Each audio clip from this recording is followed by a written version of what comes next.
কলকাতা হাইকোর্টের নির্দেশ মতো ৬৬টি সম্প্রদায়কে নিয়েই শুরু করতে হবে নিয়োগ প্রক্রিয়া। এই মর্মে নির্দেশ দিয়েছে আজ কলকাতা হাইকোর্ট।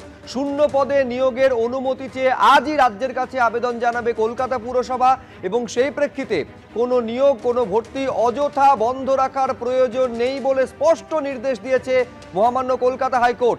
ডিভিশন বেঞ্চ স্পষ্ট করে বলেছে যে ৬৬টি সম্প্রদায়কে নিয়ে ৭% সংরক্ষণ নীতি মেনে কাজ করুন।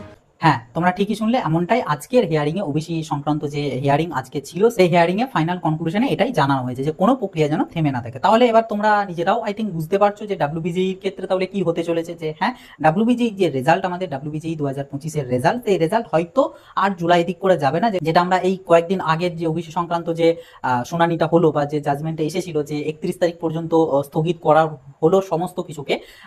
যদিও সেখানেও বলা হয়েছিল যে যদি কেউ কিছু করতে চায় বা ফার্দার কোনো প্রসেসে প্রসিড করতে চায় ৬৬টা ক্যাটাগরিকে নিয়েই যেন তারা করে। তো যাই হোক আর কি, ওই বিষয়টাই রইলো। তো আশা করা যাচ্ছে এবার ডাব্লিউবিজিই হয়তো রেজাল্ট আগামী 22-23 তারিখ নাগাদ করে তোমাদের বেরোনোর একটা হাই পসিবিলিটি কিন্তু রয়েছে।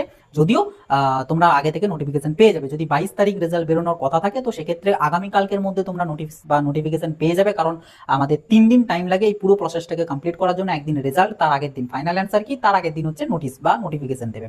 তো 22 তারিখ রেজাল্ট বের করতে গেলে 21 তারিখ ফাইনাল অ্যান্সার কি দিতে হবে এবং 20 তারিখে নোটিফিকেশন দিতে হবে। তো আগামীকালকের মধ্যে কোনো না কোনো নোটিফিকেশন পেয়ে যাবে। যদি কালকে না কোনো নোটিশ আসে তার মানে জানবে 22 তারিখ রেজাল্ট বেরোচ্ছে না। কবে বেরোবে সেটা যেদিন নোটিশ দেবে সেখানেই বুঝতে পেরে যাবে। তবে একটা কিন্তু জুনের মধ্যেই বেরিয়ে যাওয়ার হাই পসিবিলিটি বা সম্ভাবনা কিন্তু তোমাদের রয়েছে। তো বলবো এতদিন ধৈর্য ধরে ছিলে আর কয়েকটা দিন ধৈর্য ধরে নাও। আশা করছি আর ডিলে হবে না বা জুলাই পর্যন্ত যাবে না, জুনের মধ্যেই তোমাদের রেজাল্ট কিন্তু বেরিয়ে যাবে। এর পাশাপাশি তোমাদের যদি জানিয়ে রাখি যে কাউন্সেলিং বিষয়ে, তো তোমরা মোটামুটি ধরে রেখো জুলাইয়ের শেষ দিক, একদম শেষ দিক বা আগস্টের শুরুর দিক থেকে তোমাদের কিন্তু ডাব্লিউবিজিই 2025 এর যে কাউন্সেলিং সেটা মোটামুটি ভাবে শুরু হয়ে যাবে। এবং কাউন্সেলিং এর চয়েস ফিলিং যে বিষয়টা রয়েছে, তো সেই চয়েস ফিলিং কিন্তু মোস্ট ইম্পর্টেন্ট এবং ভাইটাল একটা পার্ট আমাদের কাউন্সেলিং এ, যেটার উপর ডিপেন্ড করছে তোমার আপকামিং লাইফটা বা আপকামিং 4-4টে বছর থেকে শুরু করে পুরো আর কি হোল লাইফটাই বলতে গেলে।